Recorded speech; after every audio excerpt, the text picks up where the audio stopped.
সমুদ্রতলে আয়োজন করা হয়েছে বিয়ের, সাজানোও হয়েছে বেশ নান্দনিক ঢঙে। এমন বিয়েতে দাওয়াত পেলে যাওয়ার সাহস কারও হবার কথা নয়, কারণ এমন বিয়েতে অতিথি হয়ে আসার সম্ভাবনা থাকে নীলতিমি বা হাঙরের। তারপরও সমুদ্রের পানির গভীরে বিয়ের আনুষ্ঠানিকতা শেষ করে সারা বিশ্বে তাক লাগিয়ে দিয়েছেন আলিনা ও তার প্রেমিক মাক্সিম।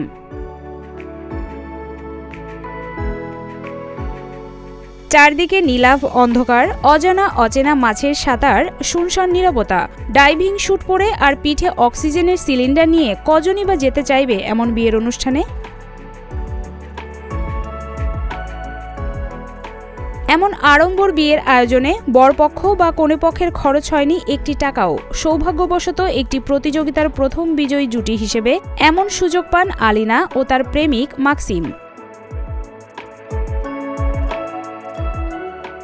এমন সাবৎসংকুল পরিবেশে বিয়ে করতে এসে বরকনে বিয়ে রীতি পালনে তুলনামূলক কম সময় পেয়েছেন। পরস্পরকে সঙ্গী হিসেবে গ্রহণ করার স্বীকৃতির পরে অক্সিজেন মাস্ক খুলেছিলেন কয়েক মুহূর্তের জন্য। আমাদের দেখা হয়েছিল পানিতে, পরে যোগাযোগ শুরু করি। স্বামীকে সাথে নিয়ে ডাঙ্গায় ফিরে এসে আলিনা সংবাদ মাধ্যমকে তাদের প্রেম, বিয়ে ও এমন একটি সুযোগ লুফে নেয়ার বিষয়ে বিস্তারিত জানান। আমাদের ভালোবাসার গল্প লিখে পাঠানোর পরে একটি ফোন কল পাই। জানানো হয় বিজয়ী হিসেবে আমাদের নির্বাচিত করা হয়েছে। আমরা খুব উত্তেজিত ছিলাম, কারণ সমুদ্রের ডাইভিং আমাদের দুজনেরই শখ।